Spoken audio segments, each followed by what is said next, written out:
Right. What's up, my ninja? Hey, ladies, any advice for a 24-year-old trying to find a lady friend to wife up?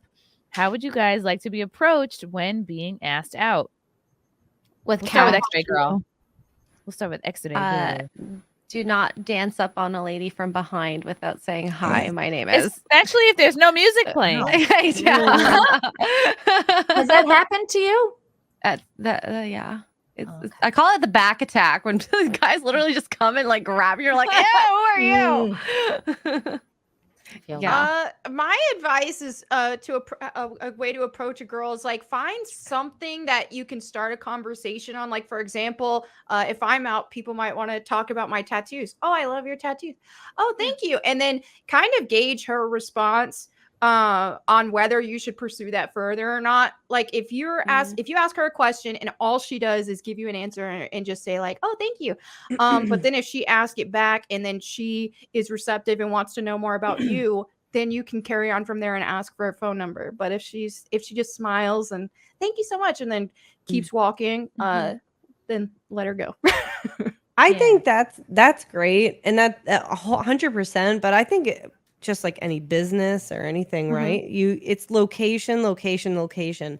Wherever you are, you're going to be driving or connecting with people around you, and you are in a location and you just meet with somebody and you just talk. Missy, wait, you blacked out. Are you supporting Black Lives Matter? Oh my God, am I blacked out? What the heck? Who's talking for a moment? Yeah, I removed you, put you back, but it didn't help. Oh my God. What the heck? Can you hear me still? Yeah, we can hear you. Yeah. All right. I don't even know. All right, hold on. All right. I was like on a roll. I know. I fucking ruined it. No, my camera did. I reset my camera. I don't know if that helped or kind of like building on what she was saying.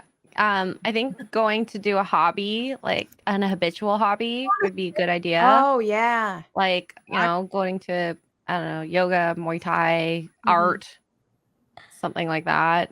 Especially if you are not a gay dude and you're at a yoga class, you're gonna clean up. Yeah. Or like honestly, ballroom dancing lessons, like salsa lessons. Salsa dance.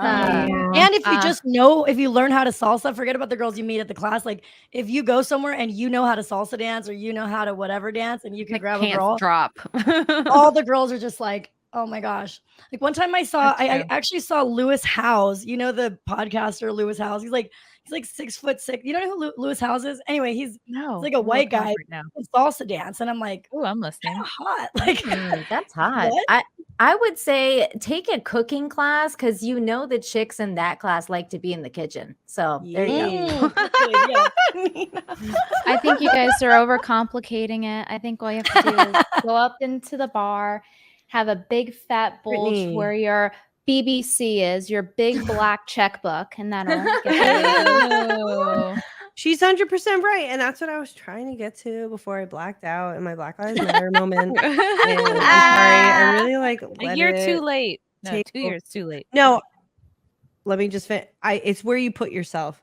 So no matter where you put yourself, it could be at a bar, it could be at a library, it could be at a Chase Bank, it could be picking up a Sammy, it could be anywhere. It's about who you are in that moment, and it's like, are you being a person who is being receptive in this whatever environment is? Like I can make a friend waiting for a sesame bagel and scallion cream cheese.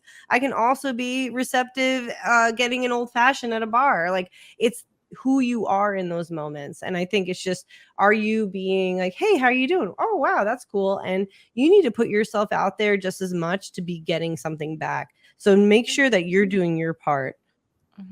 That's really good advice. Yeah. Yes. I was being halfway serious with what I said, though, about the big black checkbook. So what I'm trying to say in more blunt terms is he says he's 24 years old. I am doubting that this man could support a wife and children at 24. Most 24-year-olds can't. So perhaps you should actually unironically focus on your career a little bit. And if you happen to meet someone, you meet someone, because women are unironically attracted to a provider and a man who will want to provide for them, because to be feminine is to receive. So if you want a feminine woman, then perhaps that's what you should do. That's I great think advice. It's possible to do both. I think it's possible to work on your career at the same time that you're meeting, because especially if you meet a woman now while you're building yourself in your career, and it's almost like kind of better if she sees that you have goals and you're working and you're giving a shit. It's like you guys can grow together, and it's almost possibly better in that way. Whereas if you make it and you're, crushing it, you're making a ton of money at like 30, 35, well, then you have to be worried like, oh, am I just going to pick up like gold diggers, But I wouldn't say don't like wait till you have your career all together and then start looking, because like you'll just waste time. Like make sure your goals are focused. It's a combination of what like Missy was saying too. Like, yes, wherever you are, be present and like be attuned to body language, and you can start a conversation, like do everything, do the apps, but also do in real life stuff, take classes, go just when I was single, I would think about this too, be like, where are the kind of guys that I want to meet? Where are they hanging out? And then it was a lot of hanging out at steakhouses during happy hour, or it's like, don't go where you want to go where like, get clear about what your values are, and then be like, where are those girls? Like my brother met his wife at church, not because he was super religious, but because he was like, the woman I want to end up with is probably at church rather than like blowing a dude at a club. Yeah. Although I'm sure he wouldn't mind that either. But yeah, I would say, and go to comedy clubs. I think that's a good, don't just go to bars, go to comedy clubs, like do different kinds of activities. Because if you're always at clubs, like it's like you're going to be drunk, she's going to be drunk. It's like everything about that situation is like you're going to hook up, and then you're not really giving yourself a real chance to get to know the person. Now hang on, because this gentleman is asking how we would like to be approached. We're kind of like talking about where he should go find the lady. Right. So, True. Chrissie, where would you like? How would you like to be approached? Yeah. With $100 bill in your hand. All right. How? I would say, I'm old fashioned. I like just some fucking long eye contact. You know what I mean? Because like if this is happening, then like everything else is gonna come with it.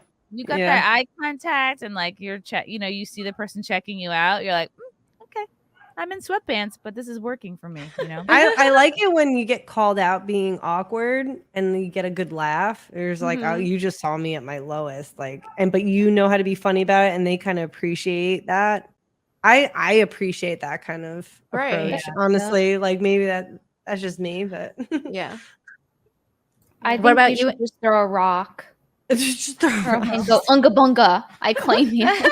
Well, the last time a guy approached me was at the gym, and I was on the Stairmaster doing a little bit of cardio, and he went to the Stairmaster as well, the one next to mine, and he brought up the conversations I mentioned earlier, like bring up something that lighthearted you can talk about, and he talked about my tattoos, and I wasn't interested in him like that, but he was very nice about it, and the way he approached the situation was like, oh, I like your tattoos, those are nice. And then he asked me, are you from here and all that, and I was nice back, but I wasn't interested in him, so I didn't give him a lot back in terms of questions. And he understood what that he took my cues that, hey, you're a nice guy, thank you for the compliments, but I'm not interested. And I didn't have to actually outright say that, but because he took my cues. And then he's like, oh, well, it was great meeting you. I hope you have a great day. I was like, same, thank you so much. And we both went our own ways, and it was a nice experience. Someone doesn't like you if they're telling you to have a nice day. That's a good sign. I told a guy to have a nice life once, and I felt so bad after. I knew I was never going to see him again. So I was like, oh, have a nice life. And then I was like, oh, shit. Like, I didn't even think about it until after, and I was like, I shouldn't have said that. That was way too mean. That was catty, Anna. Well, I think guys need to get used to rejection. That you need to get used to it and how to handle it so that you can build your confidence to approach girls more. Because if you're just so scared of being rejected, then you're gonna miss a potential opportunity. So if you can put yourself out there, know how to take rejection with grace and kindness, and move on to the next prospect, then yeah, it's a numbers game from there. I feel like I want to say like "have a nice life" to more people now. I'm gonna use that on Twitter. Oh my goodness, so bad after. That's a great line.